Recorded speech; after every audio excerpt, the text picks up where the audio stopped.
Mes invités aujourd'hui, coach Marc Loranger et William Carrier, entraîneur-chef et joueur pour le cégep des Beauce-Appalaches au Condor. Messieurs, comment ça va? Ça va très bien, merci, Chuck. Toi-même?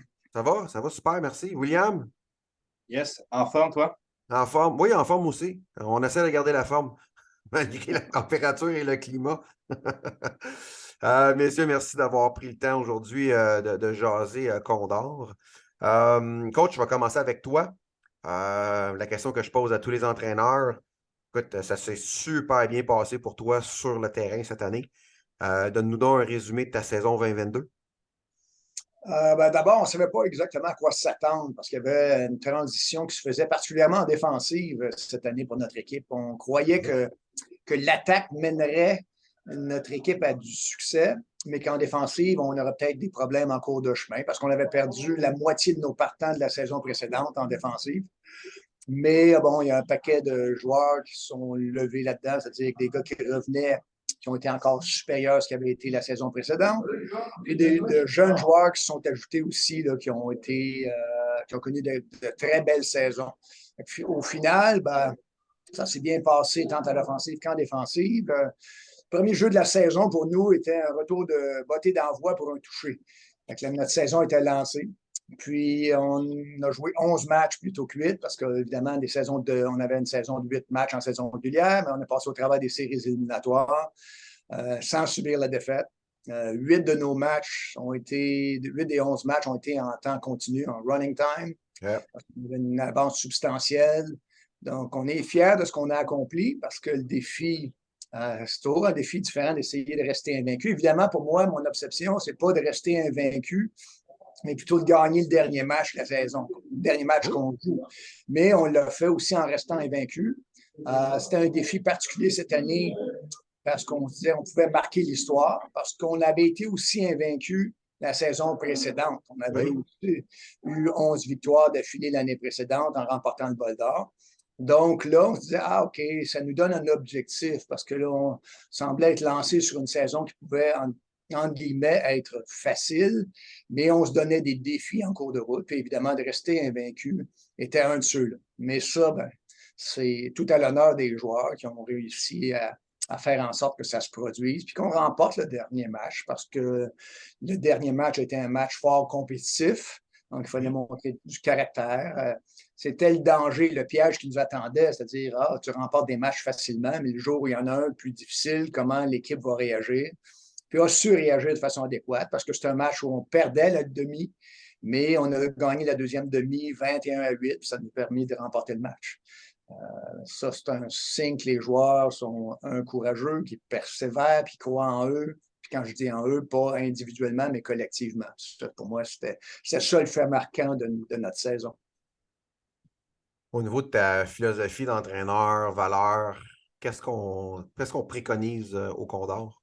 Le développement avant tout. Développement sur le plan académique, le développement sur le plan sportif. Moi, je dis toujours que la porte est ouverte avec notre programme de football. Il y a des joueurs ici qu'on a recrutés très activement, des joueurs qui sont des joueurs de très haut niveau.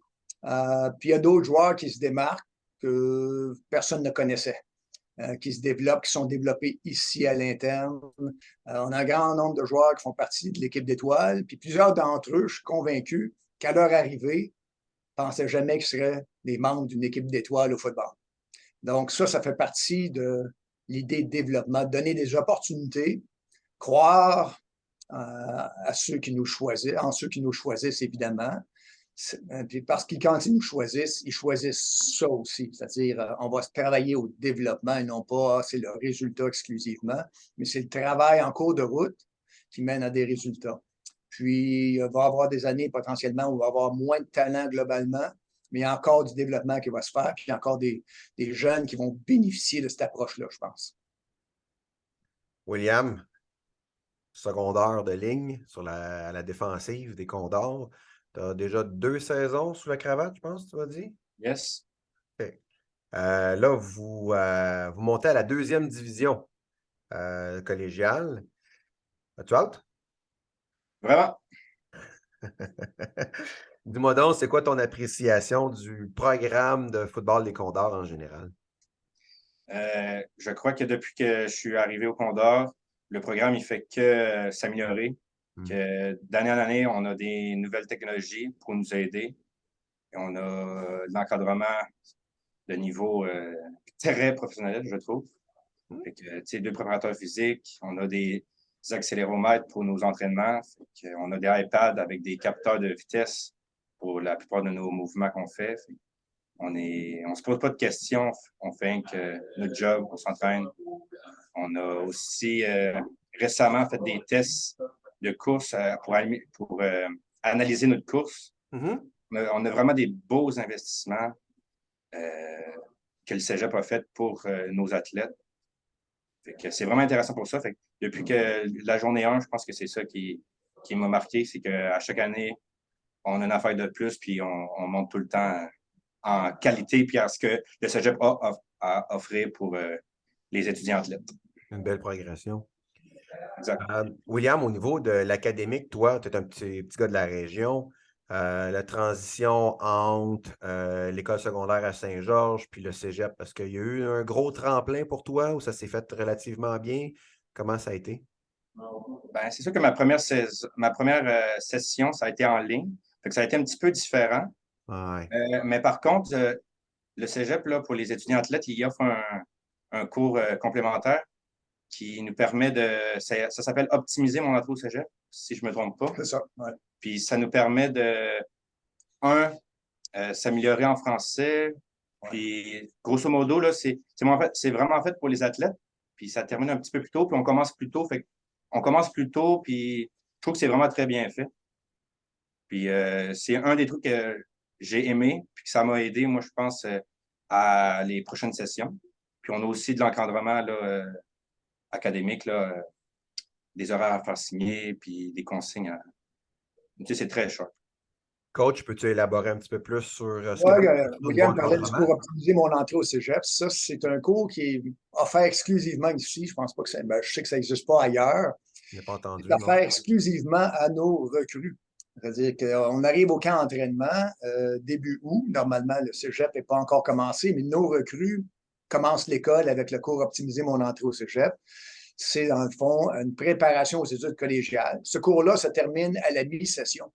Donc, la deuxième portion de leur session d'automne, leur première session, il y a un cours déjà de moins à l'horaire à ce moment-là, un cours de réussi, le cours optimiser mon entrée au cégep, mais c'est un cours de préparation aux études collégiales. C'est un élément essentiel de ce qu'on offre, parce qu'on parle souvent, là, il parlait de la technologie dans la salle de musculation, puis on parle de football, c'est vrai, mais c'est l'ensemble des choses qu'on offre. Puis on se dévoue à offrir tout autant sur le plan de la supervision académique qu'on le fait sur le plan football. Je pense que ça nous rend unique réellement. L'institution investit beaucoup des deux côtés. Encore une fois, l'initiative de créer un cours complémentaire pour les recrues au football venait évidemment de la haute direction, de la direction des études. Donc, c'est là, moi, je peux avoir des demandes comme entraîneur au football, mais de concert, on travaille à faire ce qu'il y a de mieux pour les étudiants athlètes qui nous choisissent. Coach, je suis allé visiter le campus, tu allé voir un match. J'ai eu le privilège d'avoir une petite visite guidée de ta part, merci. Ouais. Parle-nous donc des installations et les résidences et services, les programmes, ce qui fait une distinction là, au niveau du cégep chez vous. D'abord, on est une petite institution, il y a 1200 étudiants au maximum ici. Où les gens se connaissent. Puis tout est sous un même toit. Ici, on joue sur un terrain naturel, par exemple. Si on est à l'automne, on joue sur un terrain naturel. On a un terrain naturel adjacent à celui-là où on s'entraîne aussi. Ouais. On a une surface synthétique parce que quand on joue chez nos adversaires, on va jouer sur des surfaces synthétiques. Ou si les conditions ne s'y prêtent pas, on s'entraîne sur la surface synthétique. Mm-hmm. L'automne comme l'hiver, évidemment, on a accès à la salle de musculation. Ce n'est pas une salle de musculation réservée pour les cours d'éducation physique. Nos athlètes s'y entraînent de façon supervisée. William a mentionné qu'on a 2 préparateurs physiques avec l'équipe. Un d'entre eux est un de nos entraîneurs au football. Okay. On en a un autre qui est dédié exclusivement à la supervision des étudiants athlètes à l'entraînement. à l'année longue. C'est des employés à temps plein du collège et non pas des gens à contrat qui viennent de temps à autre. Encore une fois, je pense que c'est quelque chose qui nous distingue réellement aussi. La salle de musculation, ça a été inauguré, ça vient de faire 3 ans. Là, ça a été construit au coût de 2,2 ou 2,4 millions de dollars. Puis on continue, comme il disait, à y faire des améliorations sur le plan de l'équipement parce qu'on a une approche scientifique par rapport à l'entraînement. William a mentionné accéléromètre. Là. On met des accéléromètres sur les barres à l'entraînement pour mesurer la vitesse de déplacement de la barre, pour être certain que l'athlète est dans la bonne phase d'entraînement avec les bonnes charges. Le programme lui dit soit d'augmenter sa charge en entraînement ou diminuer sa charge à l'entraînement pour chaque répétition. Puis il est suivi pendant toutes ces phases d'entraînement. Plus il y a de données, plus c'est précis. On vient se procurer, encore une fois, il parlait du développement de vitesse. Là, on ne parle pas juste d'un chrono pour mesurer son 40 verges. C'est plutôt une analyse de chaque enjambée que l'athlète prend avec une caméra qui a été conçue par des chercheurs de l'Université Laval. Je pense que présentement, là, il y en a 7 dans le monde de ces caméras-là. Il y en a une ici qu'on utilise avec nos athlètes au hockey puis nos athlètes au football. Encore une fois, l'aspect scientifique de l'approche de nos entraînements est vraiment particulière, je pense. Tu ne vas pas retrouver ce qu'on fait présentement ailleurs. On en est fiers. Avec raison. William, tes impressions, et puis je sais que tu es arrivé pendant la COVID, là, vraiment pas facile, mais tes impressions, peut-être tes attentes, tes jours 1 quand tu es rentré au cégep vis-à-vis aujourd'hui. Est-ce que tes impressions sont les mêmes ou ça l'a changé à quelque part? Jour 1, on avait un objectif en tête, puis c'était de retourner en Division 2. Fait que je pourrais répondre tout simplement que l'objectif a été atteint, excuse-moi. Fait que moi, quand j'ai commis ici avec mes amis, c'était tout ça qu'on s'est dit, puis on a travaillé fort, même pendant la pandémie, à se faire des home gyms en bois, puis des benches en bois, puis on a travaillé fort pareil, puis je pense que ça a payé en 2021, puis en 2022. Puis on est fiers d'être en Division 2 cette année. C'est tout à votre honneur. Qu'est-ce que tu vas retenir le plus de ton passage au Condor quand ça va être terminé pour toi là-bas? Nos 2 saisons invaincues avec des coéquipiers différents, mais à chaque année, ça a tout le temps été des frères, puis on a tout le temps travaillé fort. Peu importe d'où c'est que tu venais, jour 1, on t'accueille, les bras ouverts, comme les Beaucerons savent le faire. Fait que je pense que peu importe d'où c'est que tu viens, et on a des gars du Nouveau-Brunswick, jour 2, c'était mon meilleur chum. Fait que je pense que c'est ça qui nous a aidés aussi à gagner la dernière game de l'année. Vraiment qu'on est tous soudés ensemble, comme une famille. C'est ce que je retiens pas mal de mon passage au Condor, là, la famille. Coach, ton recrutement est entamé. Qu'est-ce que tu recherches pour pouvoir pallier à tes attentes pour la prochaine saison? Bon, évidemment, à chaque année, tu perds à peu près le tiers de ton équipe. Au football collégial, disons, on parle d'un cycle de 3 saisons pour la majorité de nos athlètes. Donc, c'est vrai, tu perds tes vétérans. Il y a des besoins. L'année dernière, je disais un peu plus tôt qu'on perdait un grand nombre de joueurs en défensive.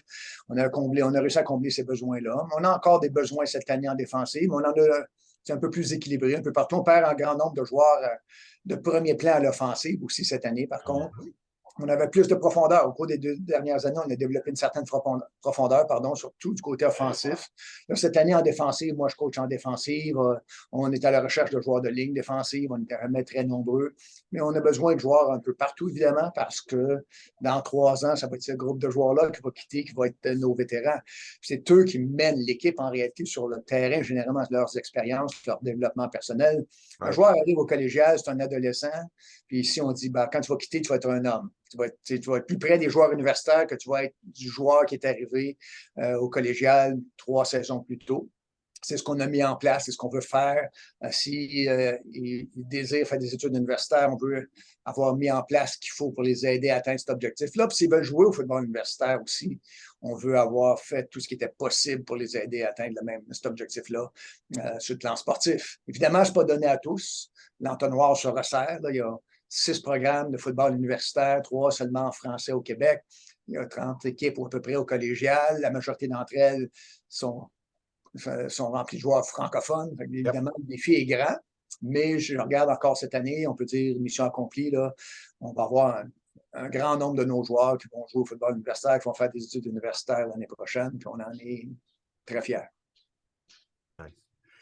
Messieurs, merci beaucoup pour votre temps aujourd'hui. Très apprécié. Ça m'a fait plaisir. Je vous souhaite une excellente saison morte et la meilleure des chances en deuxième division à l'automne prochain. On va en avoir besoin un peu, mais comme toutes les équipes, je te remercie beaucoup, Chuck. Merci.